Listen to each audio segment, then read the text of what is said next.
Essencialismo. Greg McKeown. Capítulo 6. Olhar. Veja o que realmente importa. Onde está o conhecimento que perdemos com informações? T.S. Eliot. A falecida escritora Nora Ephron é famosa por filmes como Silkwood, O Retrato de uma Coragem, Sintonia de Amor e Harry e Sally, todos indicados ao Oscar. Seu sucesso como escritora e roteirista tem muito a ver com a capacidade de captar a essência de uma história, talento que aprimorou na carreira anterior de jornalista. Mas apesar de todos os anos no ritmo acelerado das redações de jornal, a lição que a afetou de forma mais profunda data da época do ensino médio. Charlie O. Sims era o professor de jornalismo básico na Beverly Hills High School. No primeiro dia de aula de Nora no curso, ele começou mais ou menos como qualquer professor de jornalismo, com o conceito de light, ou lead. Explicou que light contém o porquê, o que, o quando e o quem da reportagem e resume as informações essenciais. Depois ele passou à primeira tarefa, escrever o light de uma reportagem. Sims começou apresentando os fatos. Kenneth L. Peters, diretor da Beverly Hills High School, anunciou hoje que todo o corpo docente da escola irá à cidade de Sacramento na próxima quinta-feira para um colóquio sobre novos métodos de ensino. Entre os palestrantes estarão a antropóloga Margaret Mead, o reitor Dr. Robert Maynard Hutchins e o governador da Califórnia, Edmund Brown. Os alunos dispararam a datilografar em suas máquinas de escrever, tentando acompanhar o ritmo do professor. Depois entregaram os seus slides escritos com rapidez. Cada um deles tentou resumir o porquê, o que, o quando e o quem da forma mais sucinta possível. Margaret Mead, Maynard Hutchins e o governador Brown falarão ao corpo docente. Na próxima quinta-feira, o corpo docente da escola irá. Sims examinou os slides dos alunos e depois informou que ninguém tinha se saído bem. O slide da reportagem, disse ele, era "Não haverá aula na quinta-feira". Naquele instante, recorda Nora, percebi que jornalismo não era apenas vomitar fatos, mas perceber o principal. Não bastava saber quem, o que, quando e onde. Era preciso entender o que esses dados significavam e por que eram importantes. E acrescentou: ele me ensinou algo que funciona tão bem na vida quanto no jornalismo. Em todos os conjuntos de fatos está oculto algo essencial. E o bom jornalista sabe que encontrá-lo exige explorar informações e descobrir as relações entre elas, tornando-as explícitas. Significa construir o todo a partir da soma das partes e entender como essas peças diferentes se encaixam para serem importantes para alguém. Os melhores jornalistas não simplesmente transmitem as informações. Seu mérito é descobrir o que realmente importa para as pessoas. Você já se viu perdido e inseguro, sem saber em quem se concentrar? Já se sentiu sobrecarregado com todas as informações que o bombardeiam, sem ter ideia do que fazer com elas? Já se sentiu zonzo com os diversos pedidos que lhe chegam, incapaz de descobrir quais são importantes e quais não são? Já deixou de ver o ponto principal de alguma coisa no trabalho ou em casa e só percebeu o erro quando era tarde demais? Se você se identificou com alguma dessas situações, preste muita atenção na próxima habilidade do essencialista. O panorama mais amplo. Em 29 de dezembro de 1972, o voo 401 da Eastern Airlines caiu nos Everglades, na Flórida, matando mais de 100 passageiros. Foi um dos piores acidentes aéreos da história dos Estados Unidos até então. Mais tarde, os investigadores ficaram chocados ao descobrir que, em todos os aspectos importantes, o avião estava em perfeitas condições de funcionamento. Então, o que deu errado? O jato Lockheed se preparava para pousar quando o copiloto Albert Stockstill notou que o indicador do trem de pouso Uma pequena luz verde que indica que o trem de pouso frontal desceu e está travado não se acendeu, mas o equipamento estava em posição. O problema era a luz indicadora, não o funcionamento do trem de pouso. Enquanto se concentravam no indicador, porém, os pilotos só notaram que o piloto automático fora desativado quando já era tarde demais. Em outras palavras, não foi o trem de pouso que provocou o desastre. A causa foi o fato de a tripulação perder de vista o maior problema, a altitude da aeronave. Ser o jornalista da própria vida vai forçá-lo a não se hiperconcentrar mais em todos os pequenos detalhes e, em vez disso, a ver o panorama mais amplo. É possível aplicar as habilidades do jornalista a qualquer campo, até a vida pessoal. Ao se exercitar para procurar sempre o leid, você perceberá que é capaz de enxergar o que estava deixando passar. Será capaz de fazer mais do que apenas ver os pontinhos de cada dia. Conseguirá também ligá-los e perceber as tendências. Em vez de apenas reagir aos fatos, conseguirá focalizar as questões maiores que realmente importam. Filtro para as coisas fascinantes. Sabemos instintivamente que não podemos explorar todas as informações que encontramos na vida.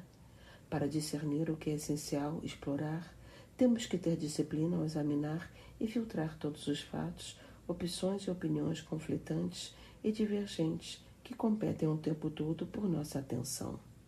Recentemente, conversei com Thomas Friedman, colunista do New York Times e jornalista premiado, sobre a filtragem das informações essenciais em meio ao ruído não essencial. Antes de nos encontrarmos, ele participara de um almoço com as fontes de uma coluna que escrevia. A princípio, alguém achou que ele não estava atento aos comentários feitos à mesa, mas ele estava escutando. Absorvia toda a conversa. Simplesmente filtrava tudo e só ficava com o que realmente lhe chamava a atenção. Depois tentava ligar os pontos e fazia muitas perguntas apenas sobre o que lhe despertara o interesse. Os melhores jornalistas, como depois Friedman me contou, escutam o que os outros não ouvem. No almoço, ele se concentrava em escutar mais o que não era dito.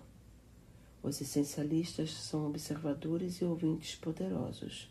Como sabem que a realidade de ter que perder para ganhar não lhes permite prestar atenção em tudo, escutam deliberadamente o que não é afirmado de forma explícita. Leem as entrelinhas. Os não essencialistas também escutam, mas o fazem enquanto se preparam para dizer alguma coisa. Distraem-se com ruídos, hiperfocalizam detalhes inconsequentes. Ouvem a voz mais alta, mas captam a mensagem errada. Na ansiedade para reagir, deixam de ver o principal. Em consequência, usando uma metáfora de C.S. Lewis, podem sair correndo com extintores de incêndio em épocas de inundação. Não captam um leid. Quadro comparativo. Não essencialista. Preste atenção na voz mais alta. Essencialista. Preste atenção nos sinais em meio ao ruído. Não essencialista. Ouve tudo o que é dito. Essencialista. Ouve o que não é dito. Não essencialista. Fica sobrecarregado com tanta informação. Essencialista. Examina para achar a essência da informação. No caos do local de trabalho moderno, com tantas vozes altas à nossa volta, nos puxando em várias direções, mais do que nunca é importante aprender a resistir ao canto da sereia das distrações e manter olhos e ouvidos atentos aos furos de reportagem.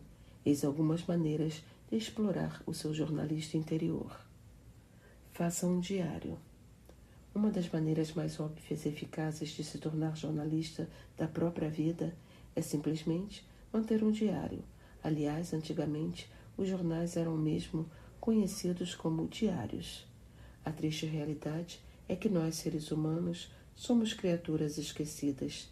Teste essa teoria agora mesmo, tentando recordar o que comeu 2 semanas atrás no jantar de quinta-feira.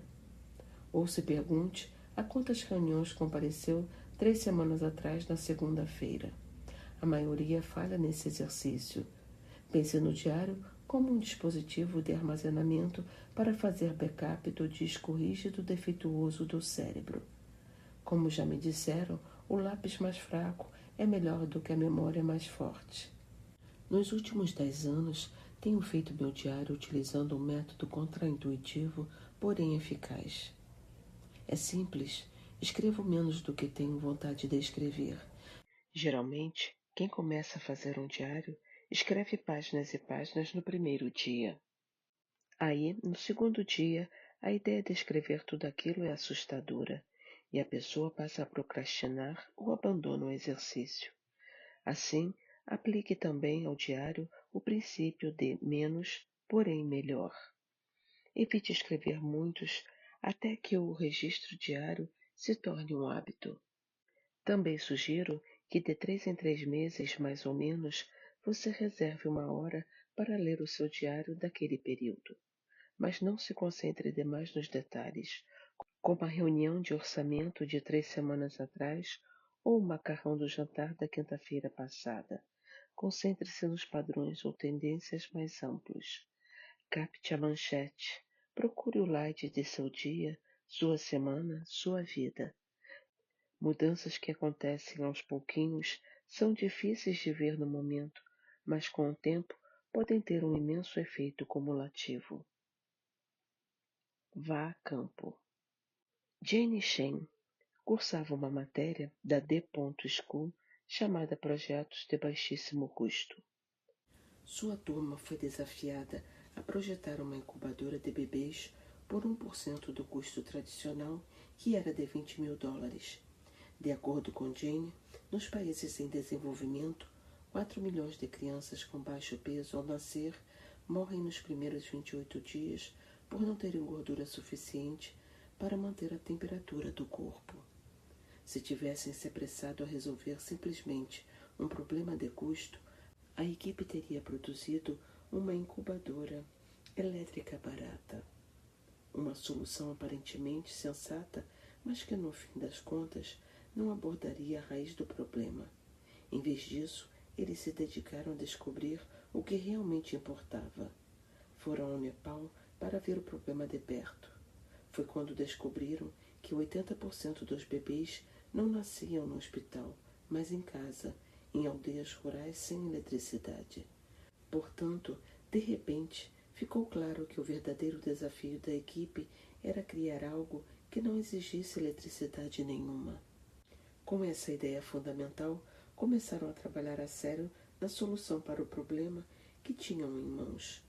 Finalmente, Jane e os 3 colegas de equipe abriram uma empresa sem fins lucrativos chamada Embrace, Abraço, e criaram o Embrace Nest, o ninho do abraço, que usa uma substância cerosa que, aquecida em água e colocada num envoltório em forma de saco de dormir, é capaz de esquentar o bebê durante até 6 horas. Por terem ido a campo para explorar totalmente o problema, conseguiram esclarecer melhor a questão e, por sua vez, focar os detalhes essenciais que, em última análise, lhes permitiram dar a maior contribuição à solução do problema. Mantenha os olhos atentos a detalhes anormais ou incomuns. Marianne Seman é uma jornalista libanesa premiada. Ela terminou recentemente o curso de jornalismo na Universidade Stanford, onde se especializou em inovações dos meios de comunicação e solução de problemas. Pedi-lhe que compartilhasse as dicas secretas do seu ofício com base nos anos de experiência dela, captando a história real em meio a todo o ruído superficial. O que ela disse em resposta foi estimulante. Encontrar o light e perceber as informações essenciais são talentos que podem ser adquiridos. Também explicou que é preciso conhecimento. Para chegar à essência de uma reportagem, deve-se ter uma profunda compreensão do tema, de seu contexto, seu encaixe no panorama mais amplo e sua relação com várias áreas. De acordo com essa linha de pensamento, ela lia todas as notícias relacionadas e tentava perceber a informação que todos tinham deixado de ver ou que não tinham focalizado direito. Minha meta, disse ela, era entender a teia de aranha da reportagem, porque seria ela que me permitiria perceber algum detalhe ou comportamento anormal ou incomum que não se encaixasse no curso natural da história. Para ela, é fundamental buscar um ponto de vista diferente sobre uma dada reportagem que lance luz sobre o tema de um jeito novo ou que nos faça pensar. Um truque que ela usa é a encenação. Ela se põe no lugar de todos os principais envolvidos na matéria para entender melhor os motivos, raciocínios e pontos de vista. Esclareça a questão. Quem já assistiu a entrevistas de políticos experientes sabe como eles são bem treinados em não responder ao que lhe perguntam. Fugir de perguntas difíceis pode ser tentador para todos nós. Muitas vezes é mais fácil dar uma resposta vaga e abrangente do que reunir os fatos e informações necessários para oferecer uma resposta ponderada. Mas ser evasivo só nos leva a uma espiral não essencial de mais imprecisão e desinformação. Esclarecer a questão é o jeito de sair desse ciclo.